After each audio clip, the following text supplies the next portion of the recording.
Perkenalkan, nama saya Robi Wilfried Simanjuntak. Saya dengan NIM 200-205-0004. Saya ingin menjelaskan tentang sosiologi masyarakat pesisir.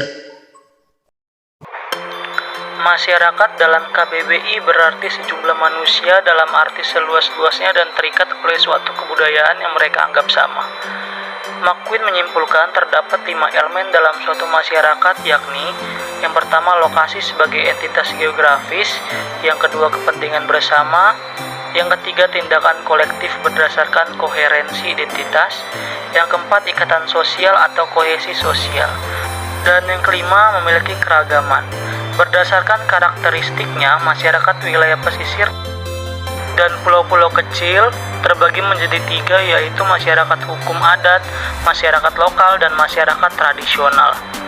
Masyarakat hukum adat adalah sekelompok orang yang secara turun-temurun bermukim di wilayah geografis tertentu di Negara Kesatuan Republik Indonesia karena adanya ikatan pada asal-usul leluhur, hubungan yang kuat dengan tanah, wilayah, sumber daya alam, dan memiliki peranata pemerintah adat dan tatanan hukum adat di wilayah adatnya sesuai dengan ketentuan peraturan perundang-undangan.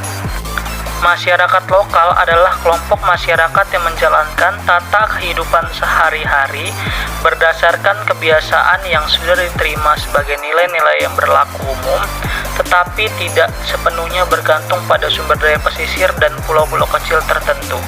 Masyarakat tradisional adalah masyarakat perikanan tradisional yang masih diakui hak tradisionalnya dalam melakukan kegiatan penangkapan ikan atau kegiatan lainnya yang sah di daerah tertentu yang berada dalam perairan kepulauan sesuai dengan kaidah hukum laut internasional. Kondisi geografis dipandang menjadi faktor utama munculnya beberapa keunikan ekologi di sepanjang pesisir pemukiman. Keunikan ekologi masyarakat pesisir terlihat dari keragaman budaya, kemampuan beradaptasi dengan lingkungan, serta keragaman usaha masyarakat. Keragaman budaya dicerminkan dari akulturasi dalam segi struktur bangunan, kegiatan masyarakat, serta beberapa kebiasaan atau adat masyarakat tersebut. Secara geografis, bangsa Indonesia merupakan negara kepulauan yang lautnya mencapai 70% dari total wilayah. Kondisi laut yang demikian luas dan sumber daya alam yang begitu besar pada kenyataannya belum mampu membawa Indonesia menjadi bangsa yang maju. Salah satu sebabnya adalah pelaku usaha perikanan masih didominasi nelayan tradisional. Sosiologi masyarakat pesisir belum berkembang. Belum banyak sosiolog yang menaruh perhatian pada masyarakat pesisir ini.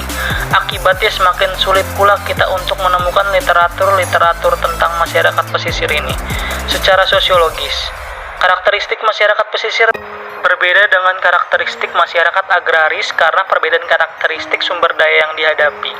Masyarakat agraris yang direpresentasi oleh kaum tani menghadapi sumber daya yang terkontrol, yakni pengelolaan lahan untuk produksi suatu komoditas dengan hasil yang relatif bisa diprediksi.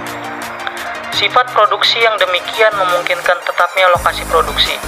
Ini menyebabkan mobilitas usaha yang relatif rendah dan elemen resiko pun tidak besar. Karakteristik tersebut berbeda sekali dengan nelayan. Nelayan menghadapi sumber daya yang hingga saat ini masih bersifat akses terbuka atau open access. Hal yang penting dipahami sebelum membahas karakteristik sosial masyarakat pesisir, khususnya kaum nelayan, adalah tentang konsep masyarakat itu sendiri. Horton mendefinisikan masyarakat sebagai sekumpulan manusia yang secara relatif mandiri, yang hidup bersama cukup lama, mendiami suatu wilayah tertentu, memiliki kebudayaan yang sama, dan melakukan sebagian besar kegiatannya dalam kelompok tertentu. Namun di Indonesia kebanyakan masyarakat pesisir merupakan representasi tipe komunitas desa petani dan desa terisolasi.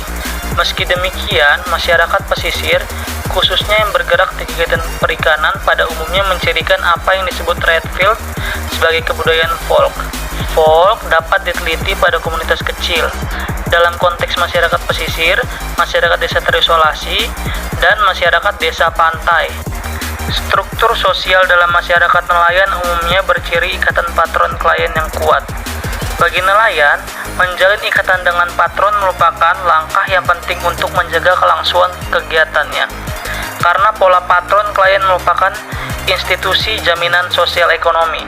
Hal ini dikarenakan hingga saat ini nelayan belum menemukan alternatif institusi yang mampu menjamin kepentingan sosial ekonomi mereka.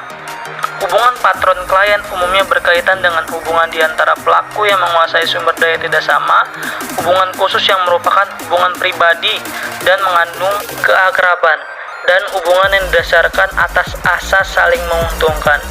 Hubungan patron klien memiliki karakteristik yang berbeda-beda pada masing-masing daerah. Pola patron klien terus terjadi dalam komunitas nelayan karena memang belum adanya institusi formal yang mampu berperan sebagai patron.